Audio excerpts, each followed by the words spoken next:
If you feel at the end of this video you don't like what I said, that's it. It's my opinion. There's nothing you can do about it.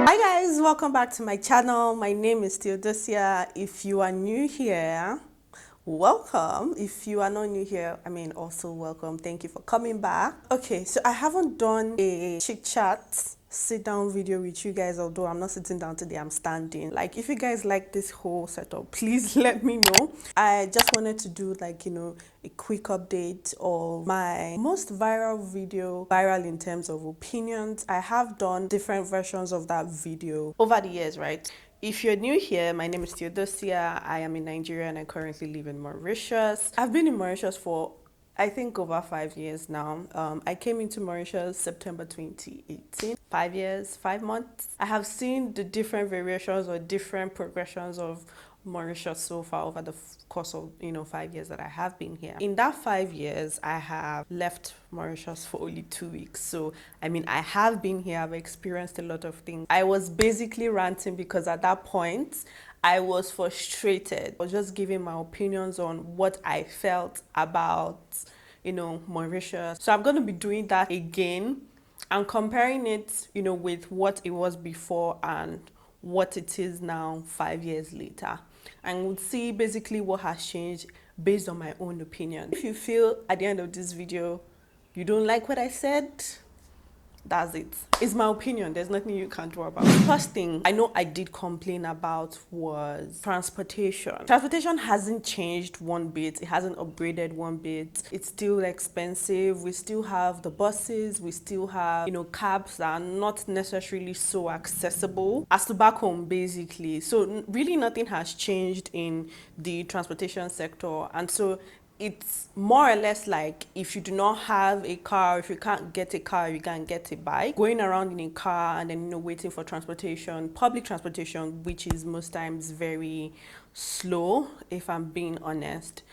For a journey of less than 30 minutes, you end up spending 1 hour 30 minutes because you have to go through all of the routes and all of that. And then the buses still close really early, so by 6:37 you don't really get. That's when the last bus literally passes. So that's still one big thing that sort of has to change in Mauritius for it to be more better in terms of moving around, right? So we have students, they do trip cab services. These cab guys were then charging 50 rupees per trip. I do know that fuel wasn't that expensive, but now it's more expensive. But now from 50 rupees per trip per person, it's now 200 rupees, even within Flick. And imagine if you're going out of Flick. I can only imagine for someone who doesn't have, an excessive income, who is, managing their income, or who is a student who doesn't even have income, right, needs to, go to some places. They probably have to either trek, or if they have to, use these guys, which is ridiculously expensive. Now, second thing is, it wasn't so easy to get, native food in Mauritius. I still have a page. I have Naya's Kitchen. I only do bulk cooking. I only do cooking for events. I don't do one plate and all of that. Make sure you check my page out. And then because, there's always influx of, African students coming in, Nigerians coming in, tourists coming in and all of that. I also have an African food shop. You should check it out. We sell, African food, basically Nigerian food stuff, not cooked food, basically. And over the 5-year period, I've seen a lot of other people who, also do this. I think from the convenience of their homes, they also cook. Nigerian food, African food. We also have seen, Tanzanians and other people also cooking as well. So I think it's a good thing. However, I haven't seen a proper business setup, and it only stems from the fact that it's not so easy setting up a business, especially when you come into Mauritius as a student or an expat. You don't have access to, students don't have access to loans. I can't speak for expats, right? I think there's a certain limit. There are also a lot of things that you have to consider when you're trying to set up a proper business, and things are ridiculously expensive in this country. Now, let's go to nightlife. At the time when I first did that video 5 years ago, I would say that nightlife was better. And I mean, this was even pre-COVID. Nightlife was better in terms of, I was always going to parties. I don't want to say maybe because I was younger then, but even at that, the parties were popping.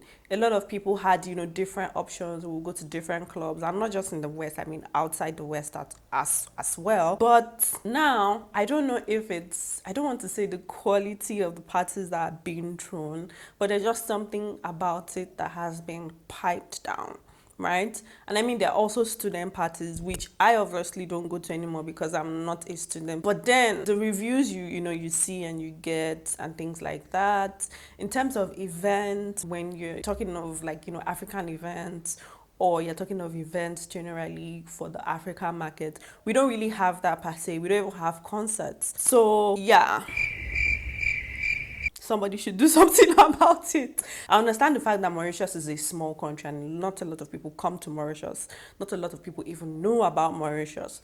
But even though, guys, this is also very, very annoying. When I first came to Mauritius, rupees versus naira, obviously because I'm in Nigeria, and is like 1 to 10. Disparity isn't much. Now, here's the catch. Here's the problem. The problem is that there is no official way for people to exchange money. Say, for example, if someone is in Nigeria and they want to send me rupees, they can't, essentially. And it boils down to a lot of other things. Like, if people want to exchange money, they basically use a black market rate, which has been, referenced maybe from the dollar rate to the naira rate, and then you kind of, exchange it. It's weird, right? Because the black market rate is basically controlled by people who have said this is what the rate is. I don't know how to explain it.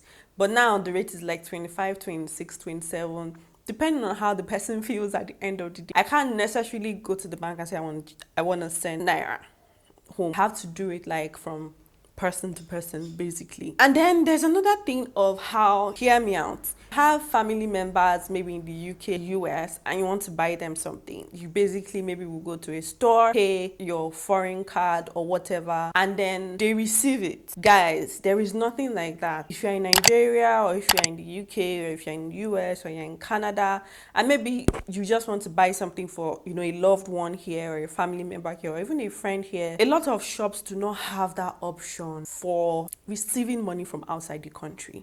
I don't know. E-commerce is not as big as it is in other countries, and you kind of need a middleman, or you need someone who is here to basically exchange the money, or pay the person. If basically that can be fixed, I think a lot of things would be better. If there's something to solve the e-commerce system, market, or whatever in Mauritius, it's just going to be easy. I know I did speak about the language barrier. Since I've been here for over 5 years, I don't think it's so much of a hassle anymore, because I'm sort of used to it. When you speak to someone and they don't speak back in English, you're like, oh, sorry, I don't speak French, I speak English. Maybe at this point I can pick one or two Creole words or French words, and if they say that, I am able to maybe respond in a certain way, or understand what they are saying, basically. For some other people who still have issues with whole language interacting with locals, I mean, not so much. I'm not saying that locals do not speak English. I'm just saying that first language, or their preferred language, is usually not English.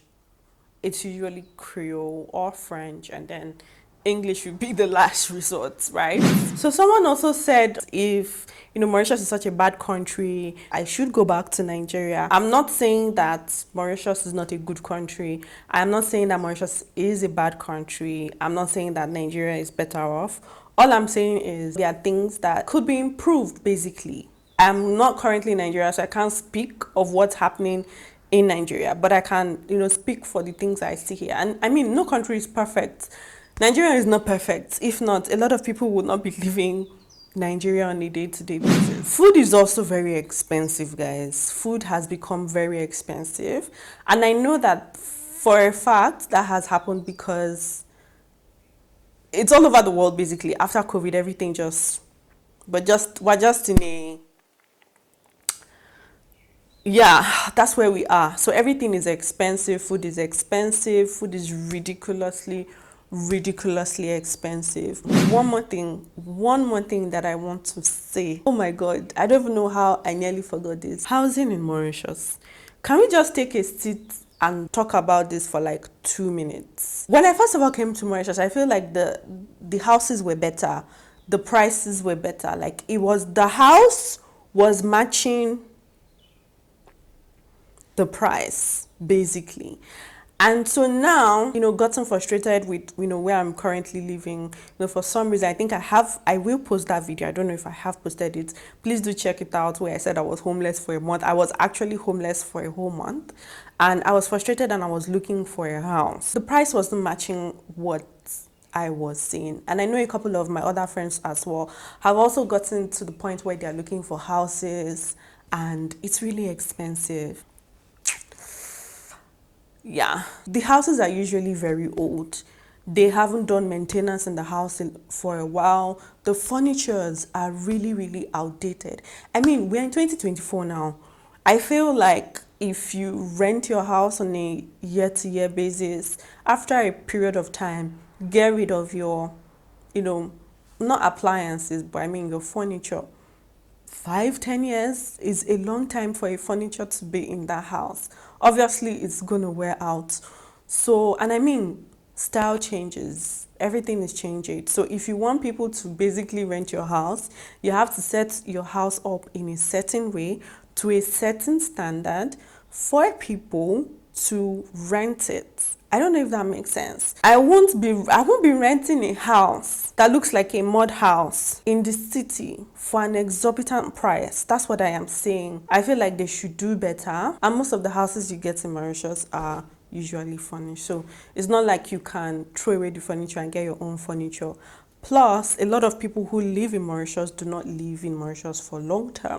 We're talking of students, we're talking of expats.